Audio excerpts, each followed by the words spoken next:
the fact that this could be your last Ramadan ever on earth. When you approach Ramadan with this attitude, and that is the case, it could be. Who among us is going to say that's not going to be the case? Could be our last Ramadan. This is the attitude you're supposed to approach Ramadan with. When this feeling is inside of you, when this attitude is inside of you, you know what happens? It creates another feeling and another special attitude inside. And that is the attitude of urgency. You begin to panic. And you feel that there's a sense of urgency within you to make the most of this month as much as possible, because this could be the last time I live its days in my life. And this is why the companions, radiyallahu anhum, when they were once with the Prophet sallallahu alaihi wasallam, listening to an advice from him. The Sahaba were there, listening to an advice. And they said, ذَرَفَتْ مِنْهَا الْعُيُونُ وَوَجِلَتْ مِنْهَا الْقُلُوبُ. That the advice of Rasulullah sallallahu alaihi wasallam was such that we began to tear, we began to cry. And our hearts began to tremble and shake.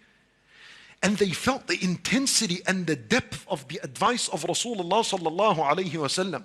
So they said, كَأَنَّهَا مَوْعِظَةُ مُوَدِّعٍ. It was as though it's an advice from a farewelling person. Yani the gathering at that day was so intense that they felt like these are the last words of Rasulullah to us. So you know what they said? They took advantage of the moment. When they felt this might be the last time the Nabi sallallahu alayhi wasallam would talk to them, they said to him, فَأَوْصِنَا. Give us advice. When they felt this is the last moment we're going to meet, what happened? It gave them a panic, a sense of urgency. They took advantage of the moment and they said, Awsina, give us more. Advise us, advise us. When the Nabi sallallahu alayhi wasallam was doing his first and last Hajj, and he felt that it might be the last time he sees his ummah and Hajj, he gave them a khutbah that summarized everything he has been teaching since the beginning of his da'wah. That's why Hajjatul Wada', the khutbah of the farewell Hajj, it practically combines everything in Islam that Nabi sallallahu alayhi wasallam taught over 23 years.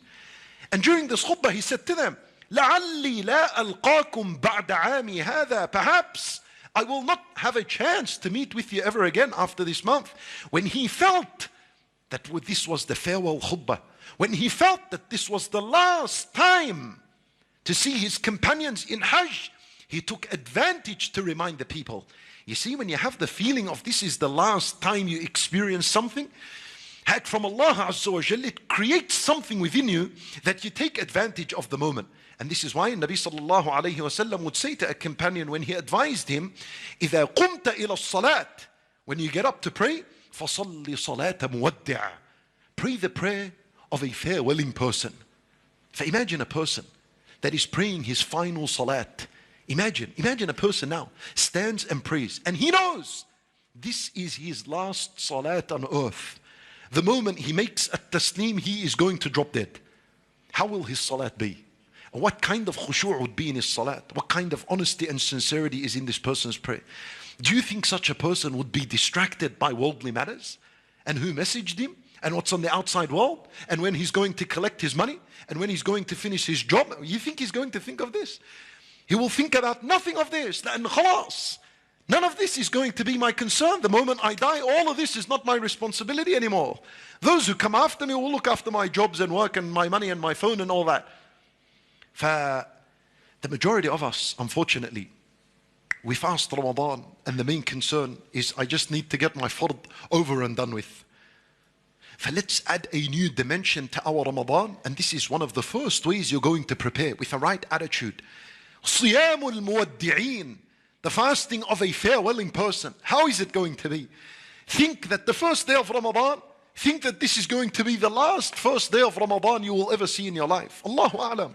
Wallahi, my brothers and sisters in Islam, no one is guaranteed the first day of Ramadan, let alone the second and the third and the end of it and another year. You live in dreams when you think, Wallah, next Ramadan I'll make the most of it. You live in a dream really.